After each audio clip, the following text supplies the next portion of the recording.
We want to see the hamstrings or the knees fully extended. We want to see the torso come to about parallel line with the hamstring. Hey everyone, Brandon and Kyle here, and today we are going to show you how to properly do a glute ham raise, or a glute ham developer as the new age of lifters like to refer to it as. Kyle, go ahead and get up there. Now, as we get into this, we're going to show you 3 common faults, and we're going to show you how to do this correctly, and we're also going to show you 2 different ways of adding load. Actually, maybe even 3 ways of adding load to this, if you're actually as good as you think you are at it. So, the setup, actually, Kyle, what do you think? Let's show them the incorrect way to do it to begin with. Yep. So the first fault that we're going to show you is going way too far over the top and turning this almost into a back extension.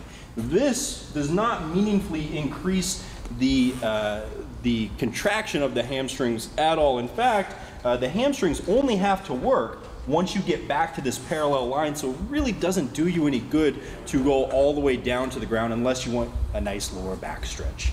The next fault that we're going to see is people leading back with the hips first. This is in an effort to shorten that lever arm of the torso and make this easier on the hamstrings. If Kyle drives back with his hips first, the hamstrings don't have to overcome nearly as much load from Kyle's torso because it is lagging in front of him. So instead, actually we'll show him one more fault, and then we'll show him the instead. The last fault is leaving your hamstrings unhinged at the end of it. This is limiting how much they're actually working during the entirety of the movement, and you'd be better off doing fewer reps and going further out. So let's show them how to do it correctly, Kyle. We want to see the hamstrings or the knees fully extended. We want to see the torso come to about parallel line with the with the knees, and we want to see Kyle's torso lead out of the hole at the exact same rate as the hips. We don't want to see it come out of the hole first. If we see the upper back or the back come out of the hole first, that's usually Kyle extending his back to get out of it and not actually using his hamstrings. So what we need to have happen, I'll assist you, Kyle, if you can't do another one. No, good.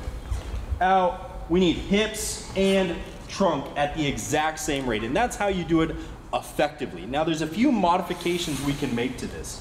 If we wanted to make this harder on Kyle, the logical thing is to add load, but there's probably better ways to do it. We find that if we add more load to the chest, that usually gets people into more of that spinal extended position that we're trying to avoid to begin with this exercise.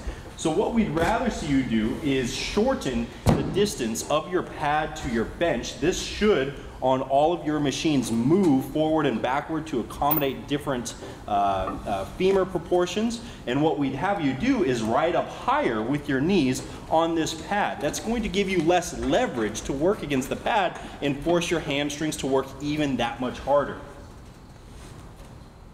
Yeah, it's harder there, Kyle. You can see that Kyle even started to lead a little bit with his hips because that was so much more challenging. An equally brutal way to increase the difficulty of this is to lower the pad itself. By lowering the pad, you're actually going to go through a bigger range of motion because your feet are at the same anchor point.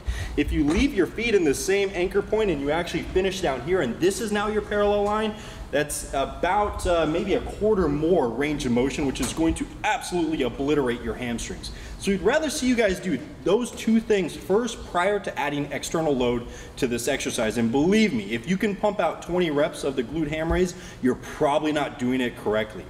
Anything you'd like to add, Kyle? Note that top position as well. If we're looking for constant tension on the hamstrings, I see a lot of people come back and sit back at the end of it back here. If I'm trying to keep constant tension on my hamstrings, I'm going to stop at a little shorter point so they're still active throughout the full range of motion. Note that not all devices are fully adjustable like this. So at that point in time, if you didn't have as many options to adjust to make it more challenging, that is when we suggest that you add some kind of an external load via weight or band. For those of you who are uninitiated on the glute ham raise and you cannot do an entire rep with your knees straight, we're going to show you a way to make it a little more easier on you. So instead of cutting your reps short, we'd rather see you unload your actual torso weight with a band. And you can use any tension of band. We'd like to see you use as little tension as possible to get more of your actual body weight into it, but you gotta do what you gotta do. Brandon, Kyle signing out.